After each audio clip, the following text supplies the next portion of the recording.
Welcome, ladies and gentlemen. Good news or bad news, you read from the headline, the title of this video. We are getting a Pacific Rim prequel series. Not quite understanding why. Mainly because didn't we get that in the opening of the original movie? Thought we did, didn't we? We get any of that? I thought we did. So this is an exclusive to Variety. I thought we'd take a look at this. I've posted this over on Twitter, which I like to do with sort of breaking news and things like that. So follow me over on Twitter at Mistakes Reviews if you want. But I thought I'd do a video on it because I think this is worthwhile talking about. It's an exclusive to Deadline. I mean, look, it's an exclusive to Deadline. I'll say this much: the second movie was garbage. Don't make this anything like the second movie. Right, Legendary just completely shit the bed with this. Just completely shit the bed. That Pacific Rim Uprising was so bad. And Pacific Rim as a movie, as a concept, is so good.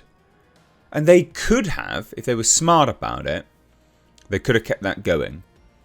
It could have been Legendary's, like, just Gundam, right? It could have been their Gundam. Without having to buy a new IP and stuff like that. They could have just made that. It would have been that. But they destroyed themselves. Idiots. So, what's this? What's the story? Let's have a look. Legendary Entertainment has entered into a first-look television deal with Eric Heiserer, Variety has learned. Under the deal, Heiserer and Carmen Lewis. How am I supposed to say this? What is that? Heiserer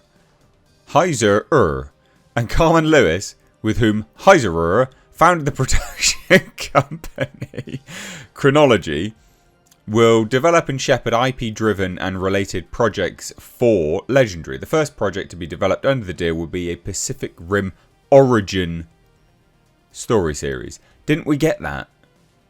What's the origin? What are you doing? What are you making? We had that, didn't we? And this is the problem, right? So, first movie was brilliant. Brilliant. They danced that great line between, you know, suspension of disbelief and hyperrealism. So, you know, the ability to suspend one's disbelief was accentuated by how realistic they made a lot of the physics. Now, the physics aren't realistic, don't get me wrong. But they make it as realistic as possible. Whereas the second movie was bright. It was like bloody Power Rangers. It was wank. And they had all these awful CGI camera angles. The CGI robot, and they're all CGI anyway, but the CGI robots were they were weightless. It was just awful. Whereas in the first one there was real weight to everything. And this seems to be a real habit by, well, Legendary in general, is that they do this. So they will, like 2014's Godzilla, for instance, and Kong Skull Island, there was real weight behind the monsters. And then as we develop further and further, I mean, the last Godzilla movie, there was no weight there. There was no real scale and weight to these creatures. They were just weightless things floating around, killing things. Oh, whatever, who cares? Anyway. But anyway, the point I'm trying to make, right, about this Origin story series is it's been done. And it's been done better than what I think that they will do with this. Because if you're going to do this now, you have to do it in the same style as the original. You have to. They're not going to, but they have to. Otherwise, it's not worth it. Everyone will compare it to the opening act of Pacific Rim and just go, well, that was better.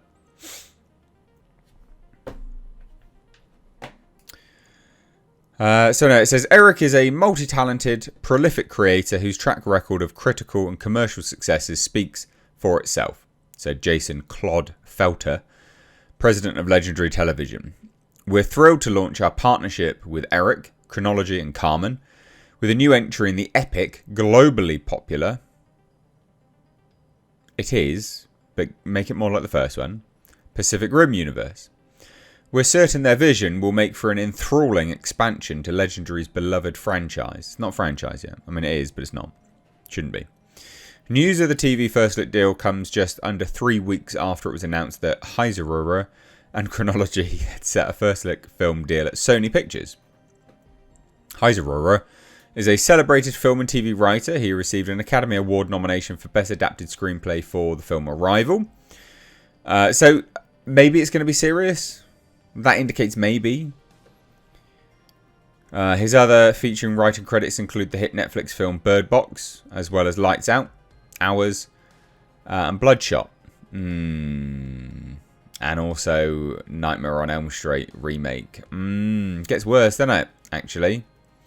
In television, he developed the Netflix series version of Shadow and Bone. Yeah, he's not that great then.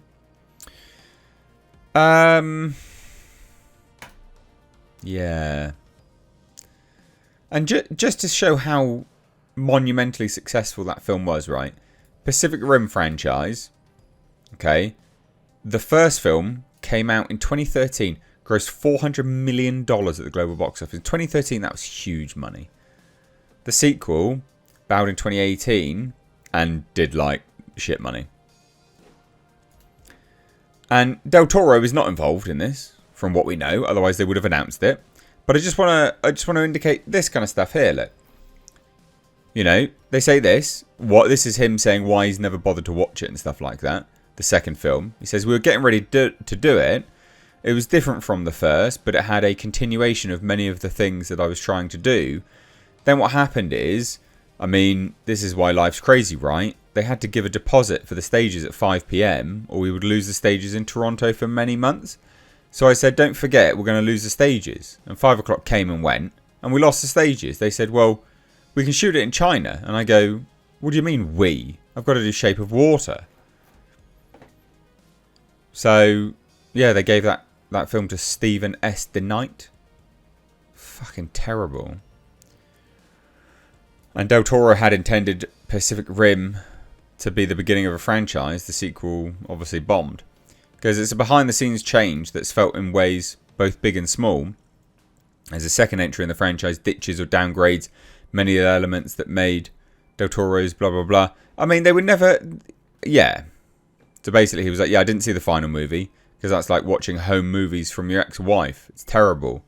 If they're good and worse if they're bad, or the opposite, you don't want to know. So I didn't see it. I did read the final script and it was very different. Some of the elements were the same, but very different. So, look, you know, he created this. And then they just were like, yeah, well, we're just going to take it now and butt fuck it into oblivion with this crap. I don't think this is going to be good. And I hate to be super negative. I just can't see it being particularly good. This guy is fine in some of his stuff. Right? Arrival, serious. But then Bird Box, Lights Out, fine. Like, Hours, Bloodshot, like what? A Nightmare on Elm Street? It just gets worse and worse and worse. So no, I don't think this is going to be good. I think this will actually be bad. No Del Toro, no Pacific Rim, frankly, because no one can get the tone right. He could get the tone right. And he also knows what he was trying to do with it. Whereas no one else did. So let me know what you think down below. Cheers. Take care. Bye-bye now.